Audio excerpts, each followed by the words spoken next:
Good morning, everyone. Good morning, Raquel. Good morning, Carrie McKinn. Sin Bagley, good morning. It's so great to see everybody today. It's frigid below in the Rocky Mountains. I hope you have a hoodie and that you're keeping very warm, Raquel. That would be really good. Oh, you're shivering? 39? Wow. Yeah, our blood thins, right? Because I'm from Boston and I lived in New York, and now in LA when it's like 40 degrees, I'm freaking out. I hope you're bundled up, Sin. I hope you're bundled up. It is, what's going on in LA? It's 58 in LA. It was definitely cooler an hour ago when I was out. But it's 58 in LA, and in LA today, it's going to be a high of 71. So this is what happens. 71 is, I think, high for this time of year. It hasn't been 71 for a while. I think yesterday the high was 69. Hi, Twin Tails. Nice to see you. Oh, you used to live in Utah? That's freaking cold. Good morning, Sonia. Nice to see you. So 56. Hi, John. 56 in Eugene. Okay, that's not bad. That's not bad. Yeah, well, today is a really cool day, actually. It's the waxing moon, of course, still. So we're drawing stuff into our lives from the new moon in Capricorn that we had in January 2nd. So it's all about drawing new things and really allowing yourself to allow. Allow is like the key word. Key word is allow. Hi, Fran. Oh, wow. -3? Oh, geez. Sin, you and I cannot bitch since Fran is in -3 degree weather. That's kind of crazy town. 56 in Eugene isn't bad. 40 degrees in Maine. Kerry? Okay. That is weird. Okay. I'd rather be cool. I would rather be cool than hot, too. Yeah. So it's Jupiter's day today, so it's all about expansion and growth. And it is a Pisces moon.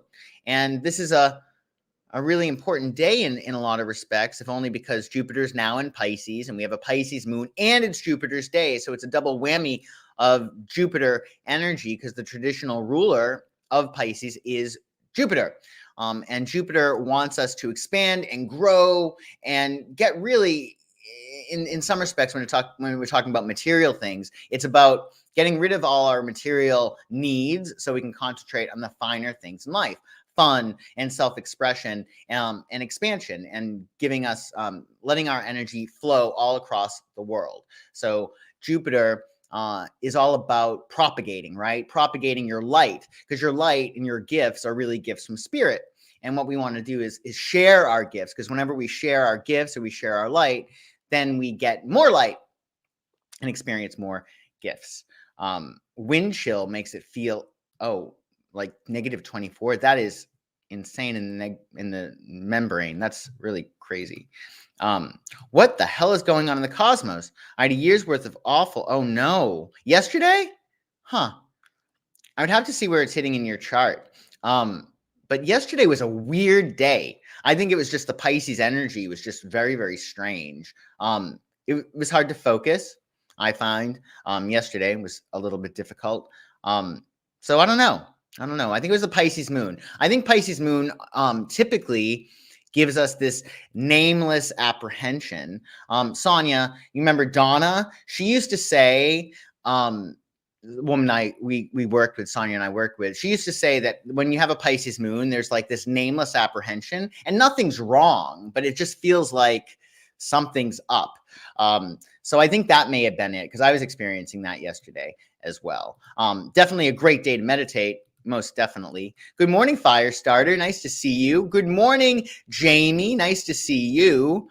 But yeah, today's another day, Sonia. Hopefully it'll be better. But yeah, no, I think there's always that nameless apprehension under this Pisces moon, and then we get acclimated to it. So today feels better to me than yesterday. Eight of Swords. Your cold was worse. Yeah, well, maybe it's a matter of I think Eight of Swords is like us being in our own way. So maybe that's it. Maybe meditate. In any case, Pisces keywords and phrases are imagination, the subconscious, romance, dreamy, osmosis, creative, intuitive, escapism, evasion, indulgent, kind, and shy. So it's not the best day to get stuff done because we're more like woo woo out there, artistic, creative, imaginative than practical. So if you have to be practical, just double down. Oh, well, we're in the shadow of retrograde. So Mercury retrograde starts on the 14th of January. Sonia, I forget, do you have a Libra rising? Because if you do, Venus is the ruler of your chart and Venus is retrograde, and that might be messing with you. That could be the case. Or if you have strong Libra in your chart. So yeah, we're all experiencing that retrograde stuff. But Venus is retrograde. And in light of Venus retrograde, what we're doing is we're getting a better understanding of how we love and what we love and what we want to love.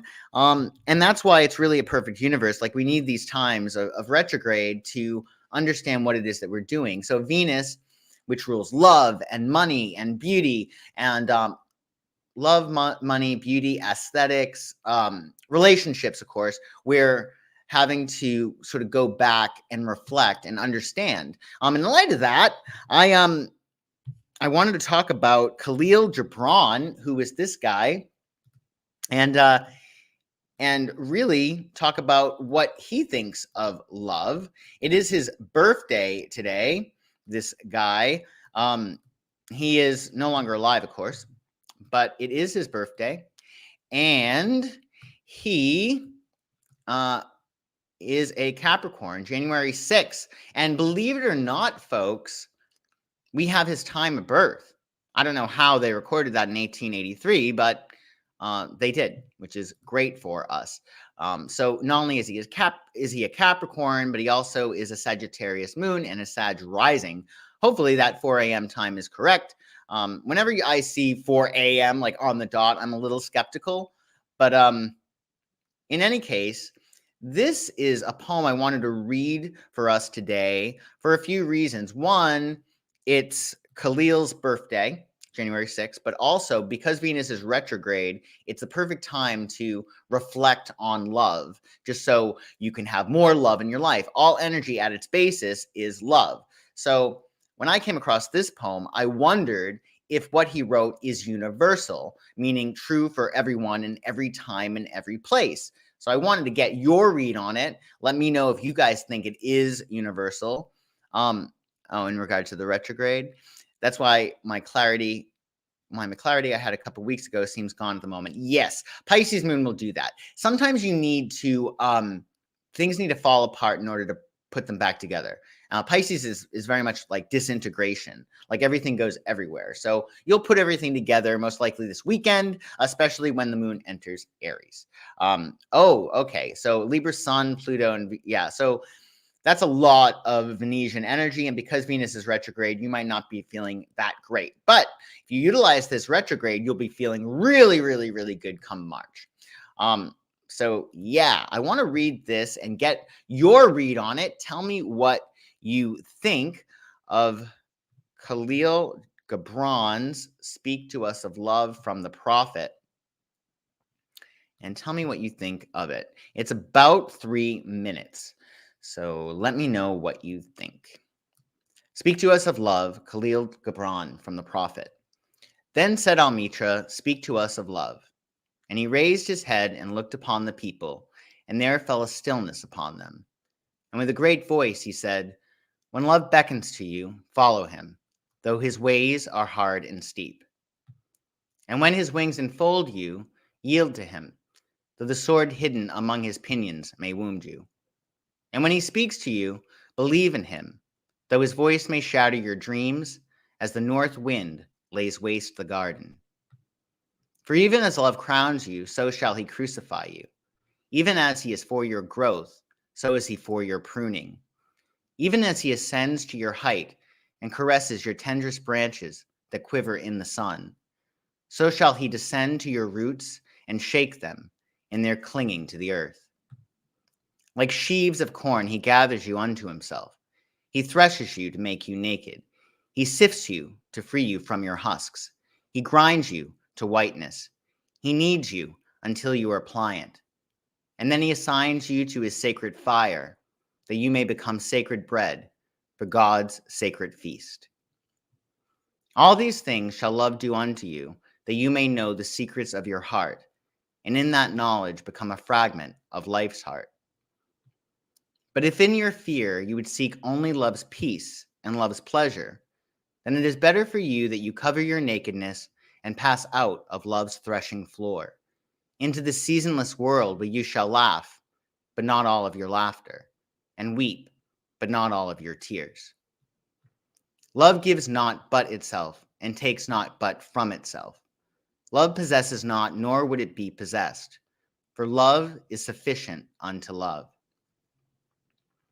When you love, you should not say, God is in my heart, but rather, I am in the heart of God.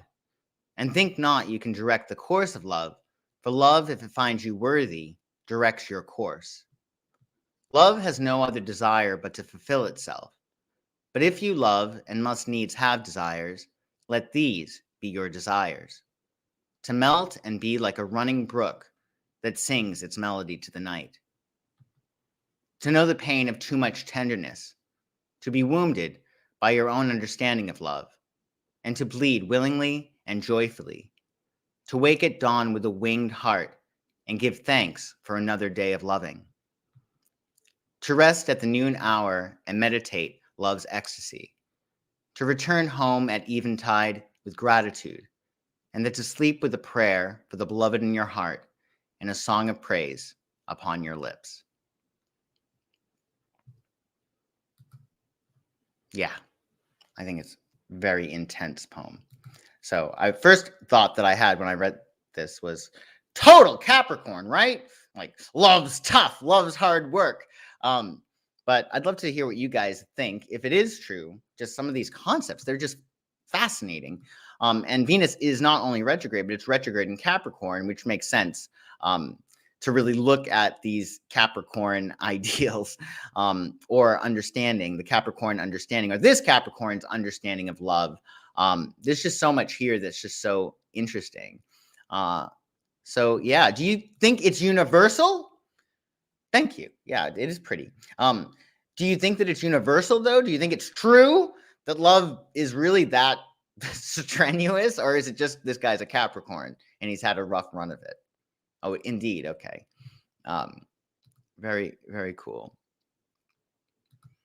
Sounds pretty true to me. Yeah, talking of healthy and unhealthy forms of love, including how we take care and love ourselves. Totally. Yeah, I think it's very pretty and really intense. Just such a really great poem. So that is Khalil Gibran. He's great. He's great. Oh, interesting. Sometimes you hate to love someone. Yeah. And they also say that there's a thin line, right, between love and hate. Hopefully that's not true. But I thought that was interesting. And it gives us an understanding of, even when you're in love with somebody and you're missing them, like say they're away and it like pains you that they're not with you. This poem does speak to that, how there is this pain that's attached to it. As a Scorpio moon, I think it is intense and truthful. Thank you for sharing that. Yeah. It's very scorpionic. I think that poem, very scorpionic. Yeah. And has a yin yang too. Yeah. Oh, as a Cappy yourself, I agree. Life is a biatch, but an unstoppable force. Yes, all energy at its basis is love. So if we can focus more on that, we're going to have more energy. And when you have more energy, you have more health and you have more wellness and you have more happiness and more money. So it's just the most practical thing to do is to love. Oh, yeah, like exercise, you have to work it. That is very true. Very true indeed. So yeah, thank you for giving me your ideas about that. I'd love to hear anything else that you want to say in regard to that poem. It is a really interesting one, I have got to say, and I think it's one of the best poems about love that I've read. As a widow, I can understand that poem better now than I did the first time you read it. Oh, so you're familiar with the poem? Must be. It's a popular poem apparently. It's great. But yeah, I'm sure if you've had losses, then it makes more sense. Yeah, cool. Additionally, in addition to it being a Pisces moon today, it's also a few days before National Vision Board Day. National Vision Board Day. So if you are looking to find out how to create an astrological vision board, I'm holding a workshop on Friday at 9 p.m. EST via my locals, and it's just in time for your National Vision Board Day on Saturday. And also on Sunday, we have the first quarter moon. So this is really a perfect time to create a vision board, even if you don't attend my workshop. It's a great time to create a vision board. Number one, it's National Vision Board Day on Saturday. And number two, we are in the waxing moon cycle, and we have our first quarter moon on Sunday, and it's the new year. So create a vision board. And if you want to enjoy my workshop, the link to my locals is in the description, and we'll have a lot of fun doing that on Friday night. Friday night at 9 p.m. Eastern, 6 p.m. Pacific. Pacific, not Pacific, specific. Additionally, guys, if you could like this video and subscribe to my channel, I would very much appreciate it. Now let's look and see what's going on tomorrow. Tomorrow is another Pisces moon like Liz. We'll actually look at Liz Taylor's chart tomorrow and also look at your weekend forecast. But just so you know what's up for tomorrow, we are in the waxing moon phase still. So it's all about drawing new things. And Friday is Venus's day. So spread the love. Yes, Firestarter, thank you. Mount the like button. It's important to mount things, especially on Jupiter's day.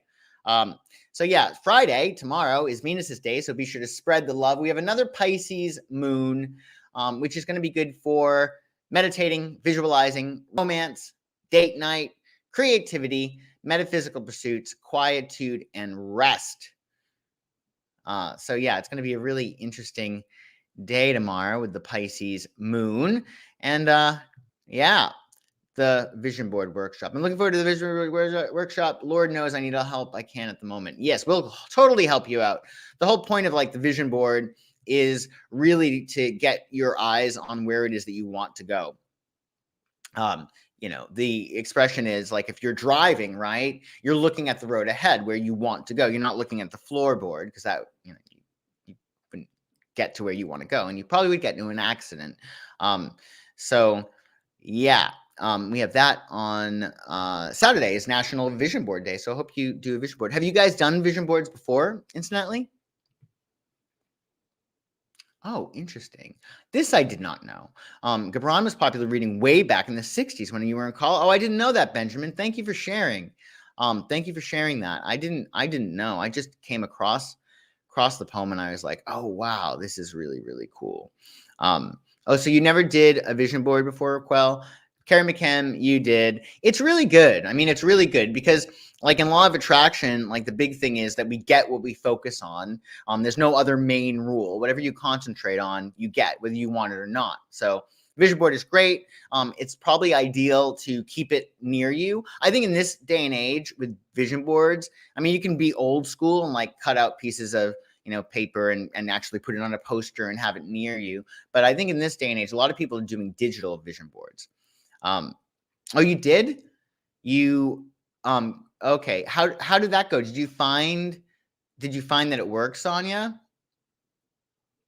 Because yeah, I think that if you keep it front of mind, but nowadays because we have everything digital, you can create a digital vision board and you can actually put it on your phone as your screensaver, your background, and even on your computer as your desktop background, and then it's always there. And even it's in your periphery, right? So you're seeing it even when you're not looking at it, and your subconscious is going to see that. It's going to become more comfortable with it, and as a result, you allow it in, because the truth of the matter is we're the only ones that are in our way. So when we don't have what it is that we want, it's just a lack of comfort that we have with that. So yeah, you're going to do a digital one. I think that's a great idea. You can also do both. You can also do a digital one, but also print it out if you are so inclined. It's for acting, and it hangs in front of me whenever I'm doing acting self-tapes in class. Well, it obviously is working because you're doing quite well. So that's awesome. Yeah, I think with my way of doing vision boards, my astrology or astrological vision boards, it's a lot of fun because it helps you to look at the different life areas that you have. Because the astrological chart, really, it's every life area imaginable. And yeah, it can really make a big difference. So that's on Friday, folks. The link to my locals is in the description if you want to join my vision board workshop. And that's really about it for me today. It is, we'll talk about Liz Taylor tomorrow, and we will talk about your weekend forecast as well. I've done a vision scrapbook, and it was a total blast. Most of the things I put in there, I like that. That's awesome. I mean, nowadays people are even doing video, like movies, right? So they're like making it with music. I think that's a really good idea. I think that probably next year, just when just thinking that probably what will be even bigger, and maybe we'll do this next year, is like a movie vision board, like because then you can add music to it. And really, if you really want to impress your subconscious, you'll add audio as well as visual. Like those two things are really effective in affecting you, which makes me wonder why we don't have music videos anymore, because that was the easiest way to affect somebody, to give them music and also give them visuals. So maybe we'll do that too. If not this year, next year. Oh, tomorrow is Friday. This has been a very fast week, I've got to say. It's the first work week of 2022. So, but thank you all for joining me today. I really do appreciate it. Be sure to like this video and subscribe to my channel if you have not already. And if you're looking to find out what's going on in your chart astrologically, where that new moon is hitting and where Jupiter is going to bring you luck this year, you can check me out for a reading. We'll also read your tarot cards, find out what's up. Oh, I'm really glad, Sin. I'm glad it was fun. Have a peaceful day. You too. A loaf of bread and a jug of wine and thou. What does that mean? I like it. I like it a lot. I could definitely go for a loaf of bread and a jug of wine, maybe at 7 or so when I'm done work. But yeah, we can read your tarot cards too. And yeah, that's all on my website, psychicsun.com. And the link is in the description. So check me out if you're looking for a reading. I hope you guys have an awesome day. And yeah, enjoy your day. And I will see you guys tomorrow. Bye-bye.